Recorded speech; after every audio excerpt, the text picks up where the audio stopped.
Hi, so I just finished 9 miles on the treadmill, and you might be like, oh my fucking God, why would I do the treadmill for 9 miles? I can promise you it's not my favorite thing to do at all. However, and I'm sorry I'm holding the microphone, I didn't want to put it on close just right now and get them super sweaty. The reason is simple, like I've said in my last video, is that at the moment when I'm going outside, I am not running at the best possible capacity that I can run at because of the heat, the humidity, and my asthma.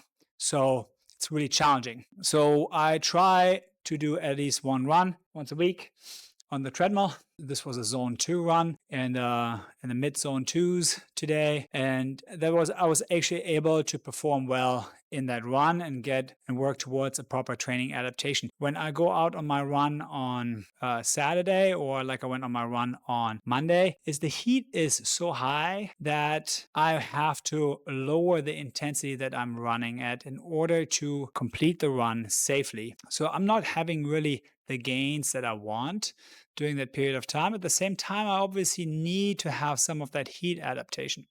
So in order to compensate for that, I have one run on the treadmill, and then at the moment, I'm doing an elliptical twice a week, which clearly is not running, right? So if somebody is like a hardcore runner and out there and they're running 4 to 6 days a week and they're having a mileage of 40 to 60 miles, or even higher, 80, 90 miles a week, they will just laugh at this. But you got to always consider, what is the goal here? So I'm 47 years old.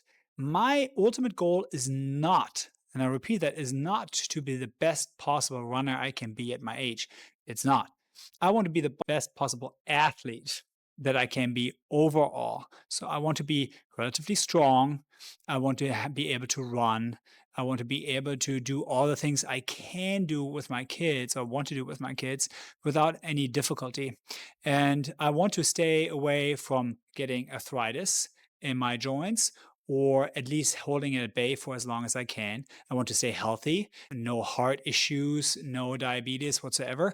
So I have to manage the intensities of what I'm doing really well. If I go out 5 days a week and run, that is so taxing that my strength training is most likely suffer tremendously from that. And yes, there are individuals, we know that there are individuals who do exceptionally well with that. And that's great. Not everybody does. My body does not hold up well when I run 5 days a week and lift on top of that. So you have to make a decision on who you want to be, right? And so for me and my journey now going forward, at least for the foreseeable future, this is how I'm going to handle this. Now, I've also used some rucking. In the last video, you saw me rucking. I just changed that this week. And why did I change it? Very simple. There's nothing wrong with rucking. However, I want to have some more stimulus, cardiovascular stimulus, and I don't get that through the rucking. It will still use it. I will use it on the lighter weeks. I think that's going to be a great thing to do there. So every fourth week is an easy week for me, and I will use the rucking. Now, in the meantime, though, I did high intensity intervals yesterday and I was working really hard. I could feel a little bit after Monday's run, like the patella tendon, it was a little bit tender. After my last 50K in January, I felt it a little bit in October after the 50K before that, and then my last 50K, I was starting to feel like a little bit of my tendons, and I did not do the right thing at the time and pull back enough. I thought I did, but I didn't.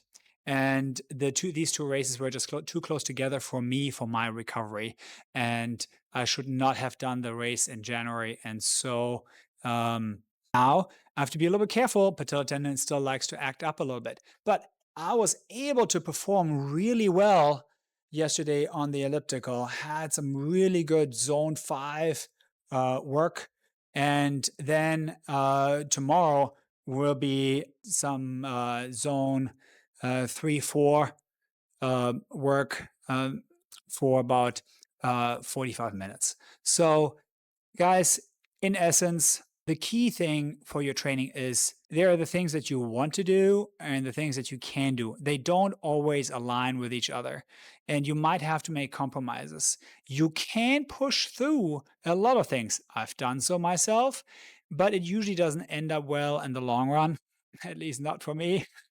So, on that note, guys, I hope you're having a phenomenal day, and I'll talk to you soon.